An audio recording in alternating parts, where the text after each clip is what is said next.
Make every night a wonderful journey, no matter where you are. Here is your harbor of the soul. Good night, sweet dreams. The first story. Jack Worldly. Mr. Jack Worldly, a hard-working and skeptical man, stood outside his vandalized bungalow, with a look of shock and nothing done on his face. The front door had been left open for all in the quiet neighborhood to see. Not that he had much of value to begin with. He took to a search for anything that the vandal had taken, seeing nothing out of the ordinary, and certainly nothing important, missing from his home. Tired and confused about the whole ordeal, he was finally able to fall asleep late that night while scanning the web for any related news stories on his brand new computer. He was awoken by the dull sounds of his alarm clock in the other room, his tired mind quick to come to the conclusion that it had just been a random act. It was not the last he'd seen, however, as the same thing happened day after day when he came home from work. Every time he'd leave the house, his door would be open, even if he'd only left for an hour to head downtown, full of questions and lacking answers. The middle-aged man got an idea. To capture the vandal that had been breaking in, he hooked up several surveillance cameras all over his home, pointing first to the door and all through the hallways. He placed most of them inside his guest room, where he had his computer, as it was obviously the most expensive thing in his house. Proud of his job, after making sure everything was in order, he swiftly slept the night away and was anxious to come home from work the next day, finding nothing out of the ordinary. When he came home and saw the door wide open again, he sat at his computer to review the footage he'd taken. The footage of his front door finally revealed the vandal, if it could be called such. The picture was fuzzy, but from such a short distance, it was easy to make out just about the creature's skin was. It were as though its body were made of black veins and smoke. To sunken red eyes inside a deformed, bulbous head, it walked into the home, and as he watched, he thought that surely the camera was malfunctioning, yet he could not bring himself to look away. The figure walked all around the home. It touched the carpet with dark claws. It seemed to reach inside every mirror like it were a puddle of water. Jack kept watching and furrowing his brow, seeing the monstrosity blink several times before creeping into the guest room. Jack kept watching, sweat running down his brow. As he switched cameras and watched the creature open the closet, Jack could feel his heartbeat slow down as he heard the closet behind him slowly open. The second story. Photo / Sean's house was covered from head to toe in family photographs, some from family retreats to Ireland, other showing lost family relatives. Most of these photographs would include Sean in them, so it was only natural that he would look at them from time to time. However, one day he noticed something rather strange about the pictures. His mother seemed to have a red face in all of the photos. Rather shocked by this, he immediately ran downstairs to ask if anyone had done something to the pictures. They all answered no.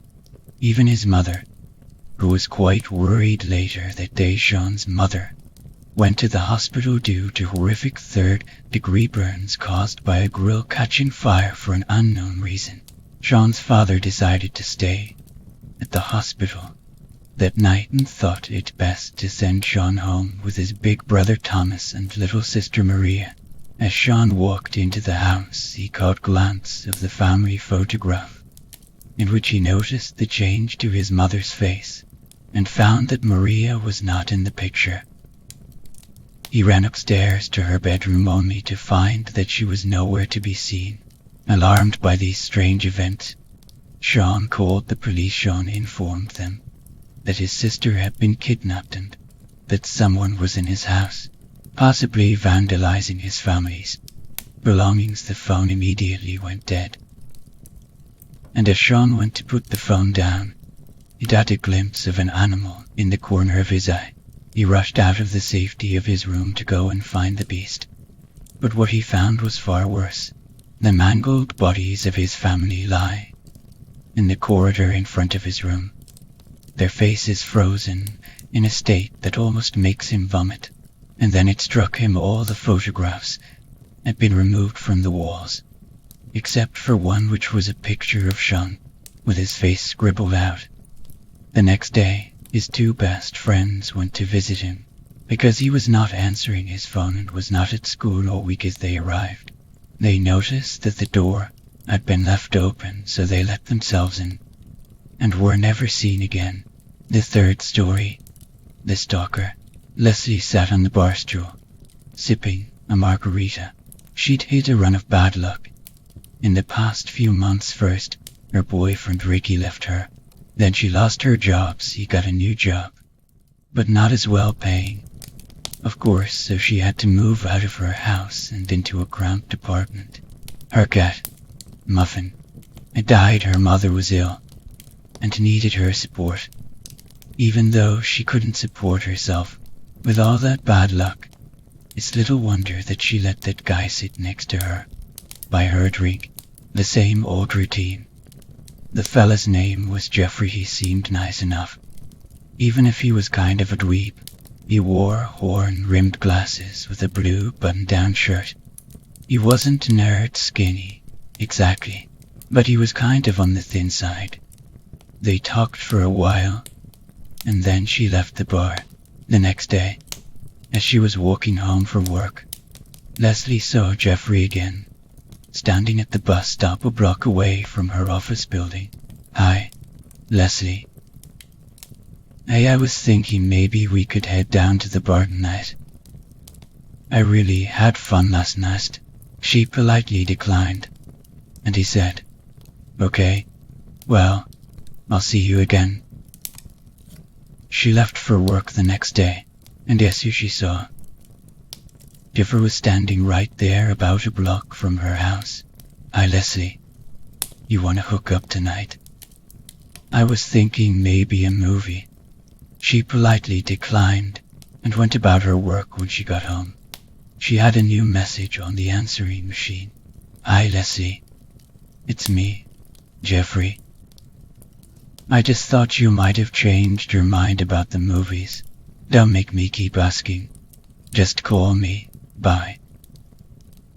The next morning, Leslie left for work. Jeffrey was standing outside her door. Hi, Leslie. Why'd you stand me up last night? Huh? I just want a chance, Leslie. We can try, right? After 3 days of annoyance, Leslie caved. Fine, Jeffrey. We can try. Why don't you come over for dinner tomorrow night? We'll see how it goes, okay? Leslie sure was having a bad run of luck. Ricky was in hysterics when he left her. Her kid was dead, and now Jeffrey, to what was left of his corpse, was found a week later.